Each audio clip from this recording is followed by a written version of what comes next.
Pinapasyalan ulit namin ang aming venue. Our Gento bed from Alawagi PH. Wait. Last day of pregnancy. Pero, the reason why CS operation, it's because So, anytime na start na yung operation niyan,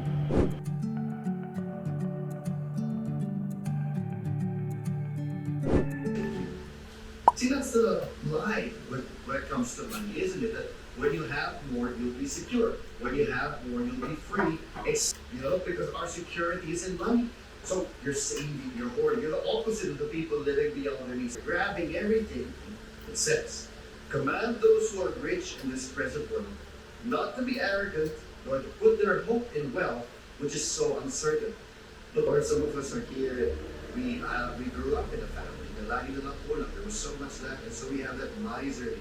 hello, good morning. We're going out today before ako mag 37 weeks. Kasi kinakabahan ako baka anytime after that week ay mga anak na tayo. Magulo pa yung kama pero ito yung preview yan.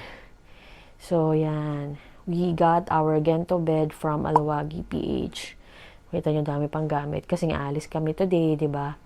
And our old bed is going to be used by grandparents kapag dumating na si baby. Ayun lang. Just wanna update dun sa bed. And, ayun.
Hello guys, look at where we are now.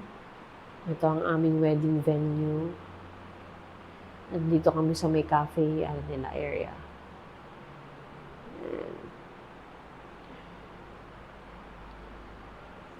So actually may wedding ngayon sa venue, so I'm not sure if makakapunta tayo mamaya to check yung pinaka-hall.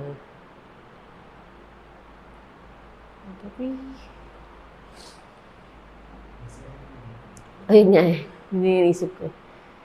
And hello, we're here. Ilang months na, ilang months lang din. Ba na yun? Since January. 10 months. 10 months. 10 months. Kasi sakto, 21 yun. Ay, 20 pa. Ay, 19 pa lang. 19 pa lang. So, 20. Kasama na namin si baby. O, di ba? Hindi happy si Nanay. Enjoy ko din yun. Pagkabot-abot ko ha. Parang butang na baby mo. Ito na sa Nanay. Love you, baby.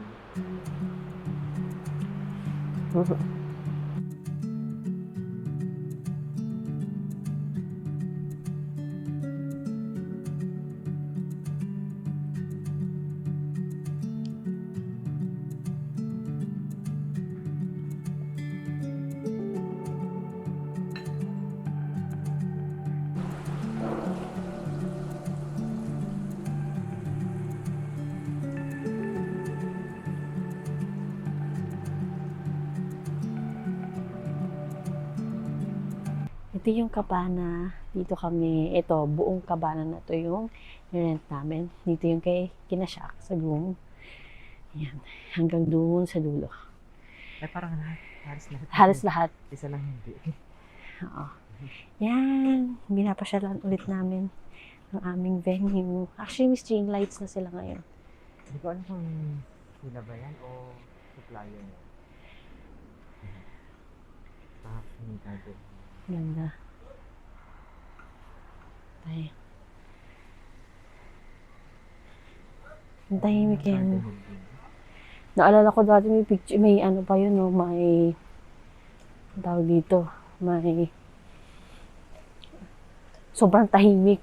Dito ako pinuntahan ko si Lola Pen, dito sila, grabe. Sobrang tahimik talaga nung, para tulog na tulog sila lahat, nakabukas yung pintuan.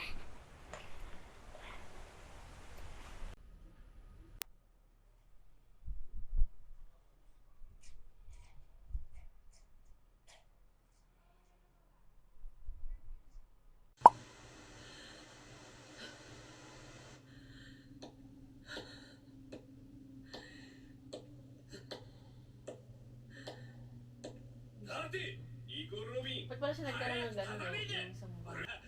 なんて言えるかボケどんだけ犠牲が出ようか知ったことかよお前を世界征服に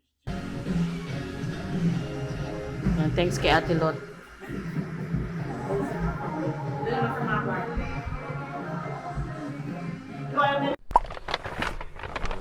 Hello everyone. Last pack before we go to the hospital. Hindi ko alam kung nakikita nyo kami maayos. Pero, ayan, before tayo pumunta ng hospital. Dahil mamayang gabi, admit na kami. Mamayang gabi, mag-check-in na kami for my last fasting, 11 p.m. Dahil tomorrow, 7 a.m. ang CS or cesarean section surgery. So, yan. Last, dala lang ng food para hindi na kami bibili doon. Ayoko din umalis si Shaq sa tabi ko, kaya papak na natin yan. And then, tulad na pinakita ko kanina, yung Morlactan. Ito yung vitamins for breastfeeding. And then, ito Ingumin naman for, I think ito yung sa after surgery. Para mag-heal yung ano natin, sugat. And then, nag-add lang ako ng another cotton balls. Kasi yung cotton balls siguro baka gamitin kay baby to. So, wala ako. So, nagdala lang ako ng extra. Tsaka ito. Ano ba bang kulang? Pag talaga nandito ka, ma-feel, parang feeling mo maraming kulang. Pero, so far, ayan, yung mga necessities muna yung mga dinala namin. Snacks. Yung water nga, actually, di ko alam if if provided ba ng hospital o kami yun. Umulan sa labas, actually. So, yan, I'm gonna miss my baby bump. Yan na siya kalaki ngayon. And tomorrow, we're going to see our baby. Ayan, so, exit muna tayo. And magtutupi lang ako ng damit kasi, yun, basically, ang ginawa namin today is general cleaning.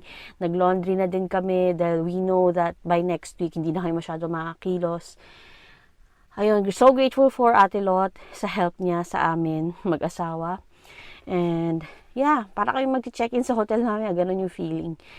Si Shaq is still working until now, kaya we're just waiting for him to sign out or to complete all his tasks. Tapos, tsaka kami mag-dinner dito na rin sa bahay.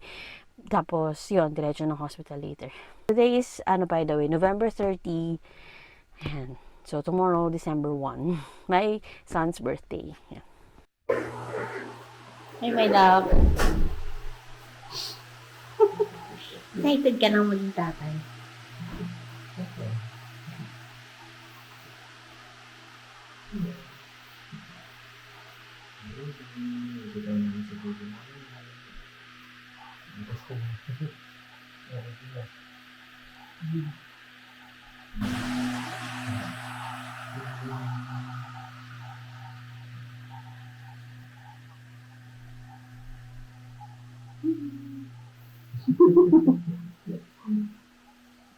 Last day of pregnancy. We're going to the hospital now.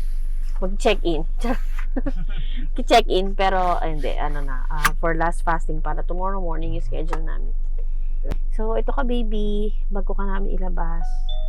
Gumagalaw-galaw pa siyang konti. Tapos, yan, mamaya ay, ano na, tulog na lang. Tapos, bukas, hiwaan time.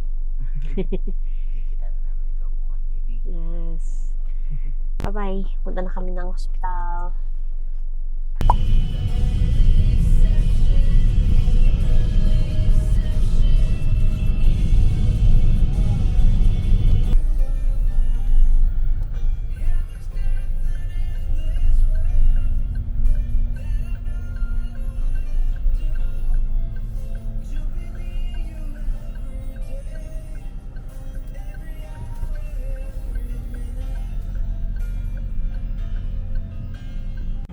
Hello guys, dito na kami sa room after 2 hours. Prepare lang kami ng mga gamit ni baby. Ayan, isang unan lang pala. Nakaswero na rin tayo, so hindi na ako masyadong makaka-finish. Okay, tama.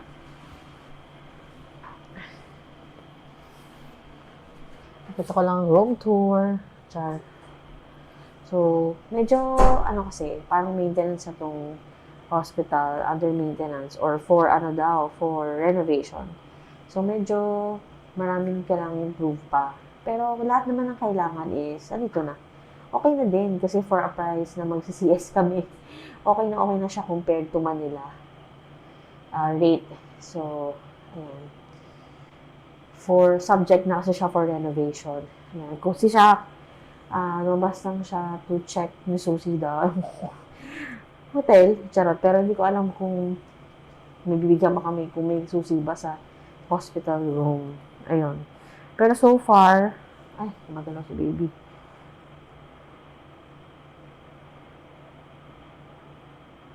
Kita niyo yun? Gumagalaw siya. Pero gumagalaw siya. Magalaw na siya actually. Lalo nung kanina yung sa heartbeat. Magalaw siya. Nung check yung heartbeat niya kanina. So, natatawa yung nurse na nag-check nung heartbeat niya. Kasi magalaw. Ayan. And, isa pa pala, hindi ko pa nakwento bakit kami mag-undergo ng CS operation at hindi normal. So, well, honestly, nag-prepare talaga kami for normal delivery. Yun talaga yung pinag-preparean ko. Yun yung, mindset namin siya before. Pero, the reason why CS operation, it's because sa internal examination or yung IE na ginawa sa akin ng OB ko, we learned that yung sipit-sipitan or yung pelvic bone ko ay maliit. Sobrang liit na, well, sorry for the pero kumbaga sa fingers, isa lang yung kasya, ganun. Tapos, ayun, or mag-undergo ko ng labor, pwede pa rin mauwi sa emergency CS, which is going to cost us more. So, kasi diba si baby ngayon actually is 3 kilograms. Oo, dahil 3 kilograms siya, napasarap tayo ng kain. Tapos, andito ang sinipitan ko. So, possible lang daw na, yung may mga cases kasi na, tinatry yung ganun, pero yung nibilis lang yung heartbeat ni baby na nadidistress siya sa loob. So, ayaw na ni shock mag-risk pa ng ganun. And yun nga daw, may extra cost pa pala pag yung may labor room. So, parang in-advise na kami ni Doc na kung gusto nyo medyo mas, makatipid or mas makales, kung diretso na ng operation, ganun din naman eh. So, ang hiling lang namin is lumabas siya ng December para December baby pa rin siya.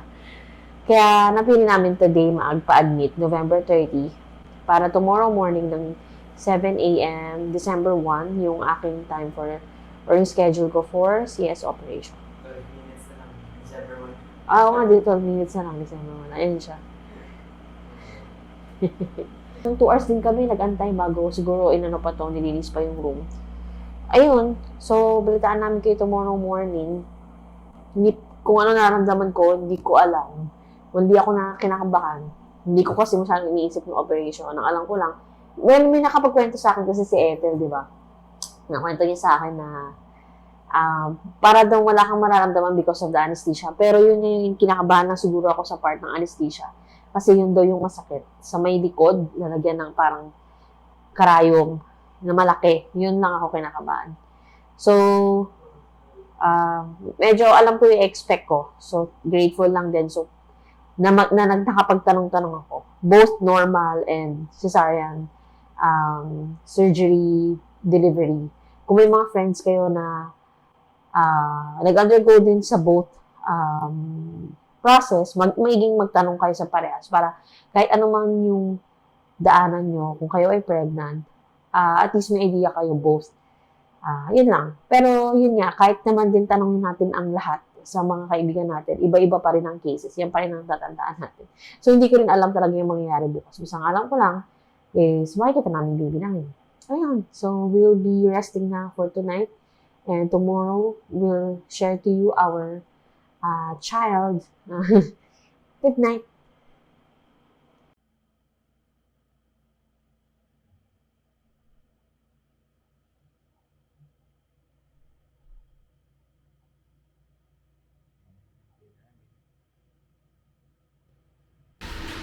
Ayan, so nasa operating room na si Yen. Bali, ayan, nire-ready na siya for CS. After 20 minutes, mag-start na yung operation niya. Ayun, syempre, medyo kinakabahan ako. Kasi, syempre, first time namin. First time din namin magka-baby. This is a first baby. So, ayun. Saka, whenever someone you love undergoes operation, talagang nakabahan ka talaga eh. Pero, tiwala naman kami sa doktor namin, sa OB namin. So, ayun. Saka, tinaas na lang namin talaga kay Lord.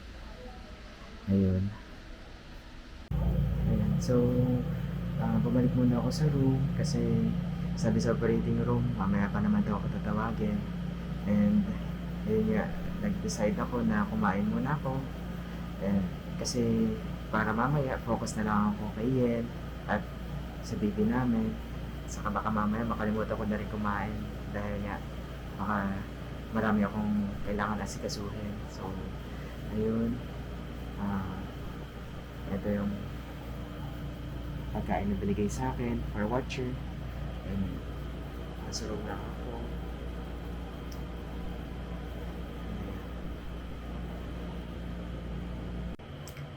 Ayun, so it's 7:07. So anytime now mag-start na yung operation niyan. And syempre wala ako doon dahil bawal ako sa OR. So ayun. Gusto ko lang i-take din tong opportunity na to commend my wife for being so strong throughout the pregnancy journey up until now. Sobrang lakas niya. Yung weakness niya, yung fear niya, weakness niya in pain, yung fear niya of giving birth, haharapin niya yun ngayon, lahat. And ayun, without a glimpse of worry doon sa face niya kanina, papunta siya OR, kasi alam niya na kailangan niya maging matatag, kailangan niya maging malakas para sa baby namin.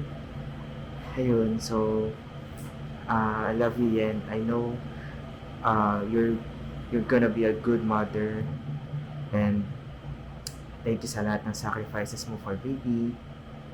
Mahal na mahal kita. See you later. Love you.